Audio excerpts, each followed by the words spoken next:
ये हमारी last, I hope ये वीडियो होने वाली है लास्ट इस हमारे चैप्टर की। तो ठीक है, तो देखो ये क्या है, प्रोजेक्ट रिपोर्ट प्रेपरेशन। अब इसमें हम क्या करते हैं प्रोजेक्ट रिपोर्ट प्रेपरेशन में, पहले है प्रिलिमिनरी प्रोजेक्ट रिपोर्ट। अब इसमें क्या है, but it is the rough draft और the elevated pitch in the document form. वह डॉक्यूमेंट फॉर्म में होती है। इसमें क्या होता है, इसमें गोल लिखा होता है कि हम क्या अचीव करना चाहते हैं, कैसे इसको मतलब कि हम बनाएंगे। ठीक है, so to quickly check if an idea makes basic sense before spending month of time and money on deep research when preparing a student business idea for a local pitch, the PPR is the perfect tool। मतलब क्या है, देखो आपको ऐसे नहीं है कि आपको बिजनेस स्टार्ट कर लेना है, उसमें इन्वेस्टमेंट कर लेना है, पैसे लगाना। आप पहले एक डॉक्यूमेंट प्रूफ सा एक बनाओगे ना, कि आप लोगों को कन्वेंस कर सको उस चीज़ के लिए, है ना। अब इसके की कंपोनेंट्स क्या होते हैं, देखो दी कोर आइडिया, इसमें कोर आइडिया होता है ना। उसके बाद टारगेट मार्केट, कौन कौन लोग इसको बाय करने वाले हैं, किस सेगमेंट में ये जाएगा। रफ कॉस्ट, आपकी कॉस्टिंग किस पे आएगी।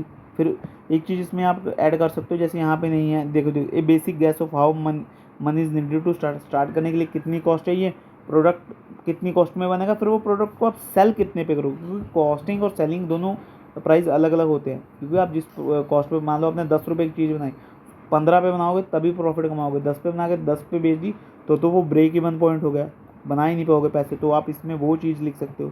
Basic location, will it run from home, A small shop और ऑनलाइन, कि इसको इस्टेब्लिश करने के लिए क्या हम घर से स्टार्ट कर सकते हैं, क्या हम एक स्मॉल सी शॉप बाय कर सकते हैं, या फिर हम इसको ऑनलाइन स्टार्ट कर, जैसे जो ड्रॉप शिपिंग का बिजनेस होता है उसको हम ऑनलाइन स्टार्ट कर सकते हैं।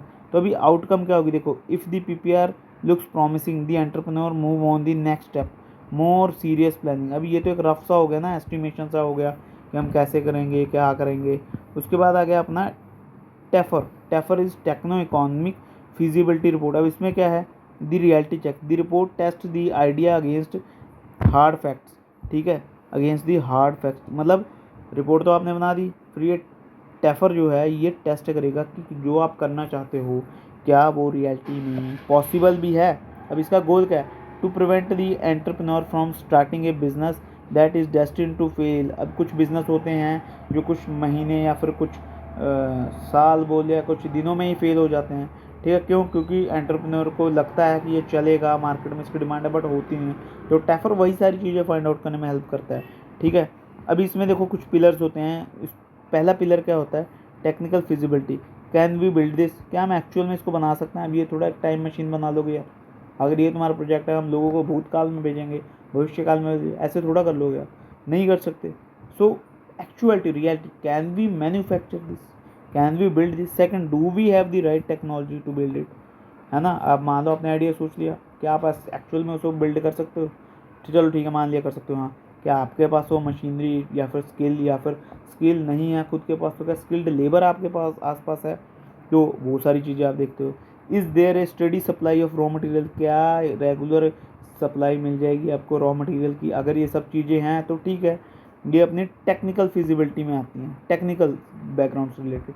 अब ये जो है अपना economical feasibility, will this make money, क्या इससे पैसे बन पाएंगे। It calculates the exact cost of production versus the expected selling price, cost of production कितनी आएगी और सेलिंग प्राइस। क्योंकि देखो सिंपल सी बात है, दो चीज़ों से आप प्रॉफिट बना सकते हो, या तो आप कॉस्ट कम कर दो या तो प्राइस इंक्रीज़ कर दो, है ना। प्राइस इंक्रीज़ करने से कई बार कस्टमर का वो हो जाता है कि वो दूसरी चीपर ऑप्शन पे चला जाता है। तो कॉस्ट ऑफ प्रोडक्शन जितनी कम आएगी उतने कम ही प्राइस में हम उसको सेल करके बीच में प्रॉफिट बना पाएंगे।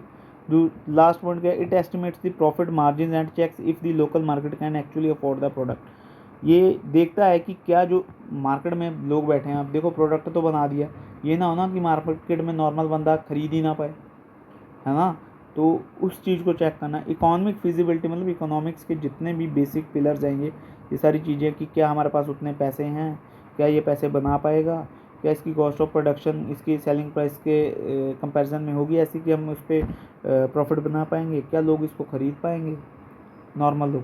तो ये सारी चीज़ें हो गई, है ना। अब देखो इसमें थर्ड पॉइंट क्या आता है, थर्ड पॉइंट आ गया अपना DPR, डिटेल्ड प्रोजेक्ट रिपोर्ट। ठीक है, ये एक बैंकेबल डॉक्यूमेंट भी बोला जाता है इसको। कॉम्प्रिहेंसिव बिजनेस प्लान होता है, इसमें गोल क्या होता है, बहुत ही अच्छे तरीके से गोल वेरीफाई मतलब लिखा होता है क्या होगा क्या नहीं। इसमें ना एक समरी होती है, एग्जैक्ट ब्लूप्रिंट होता है। ब्लूप्रिंट मतलब अगर आप एक फैक्ट्री लगा रहे हो, फैक्ट्री की लेआउट का मतलब बेसिकली है कि फैक्ट्री में कौन सी मशीन कहाँ पे रहेगी, मशीनरी की स्पेसिफिकेशन, कैसी मशीन क्या काम करेगी, प्रोडक्शन का कौन कौन से स्टेप हो गए, मतलब कि जैसे पहले उसकी मान लो वो सबसे पहले कटिंग पे जाएगी, उसके बाद उसकी मान लो क्या बोलते हैं उसको लेथ मशीन पे जाएगी, उसके बाद वो आगे जाएगी डेंटिंग पेंटिंग वगैरह के लिए। तो ऐसे जैसे भी स्टेप्स बना रहे हो आप मशीन, उसके वो सारा डिटेल्ड इसमें होता है। फिर rigorous financial projections, cash flow statement, exactly how many will come in and go out every single month, एक मंथ में कितना खर्चा आएगा, कितना पैसा आएगा और कितना पैसा जाएगा, ये सारा होता है। ब्रेक इवन एनालिसिस, मैंने पहले भी बताया आपको, ब्रेक इवन का मतलब है कि यहाँ पे हमको ज़ीरो प्रॉफिट हो, ज़ीरो लॉस हो, मतलब कि जो हमारी कॉस्ट थी, जितनी कॉस्ट में बना है उतनी कॉस्ट पे ही हम सेल कर दे चीज़ों को। मतलब मान लो 10 रुपये की चीज़ बनी, 10 की ही बेच दी, ना तो हमें उसमें प्रॉफिट हुआ ना तो हमको उसमें लॉस हुआ।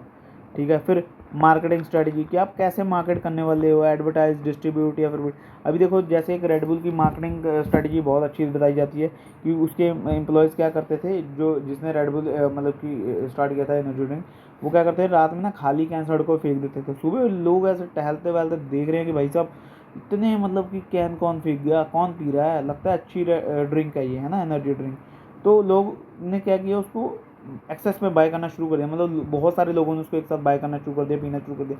टेस्ट भी उसका अच्छा था तो लोगों के मुंह में चढ़ गया। अब देखो एक एनर्जी ड्रिंक का बहुत बड़ा ब्रांड बन चुका है रेडबुल, है ना।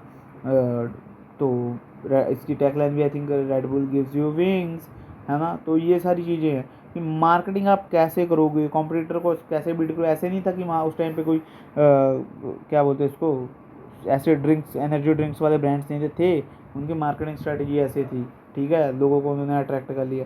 फिर management team, who will running the business and what the qualification they need, मतलब कि बिजनेस अपना कौन रन करेगा और उसकी क्या क्या क्वालिफिकेशन होगी। जैसे कि अभी हमने करके देखा ना, अभी क्वालिफिकेशन आपको मैंने बताई हैं कि क्या क्या होनी चाहिए, है ना। उसके पास टाइम मैनेजमेंट स्किल्स होनी चाहिए, क्रिएटिविटी होनी चाहिए, ये सारी चीज़ें अगर उसके पास होंगी तो वो इजीली लीडरशिप होनी चाहिए, है ना।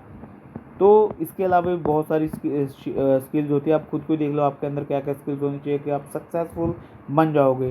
ठीक है, तो बस आज के लिए इतना ही ख़त्म करते हैं इस वीडियो को।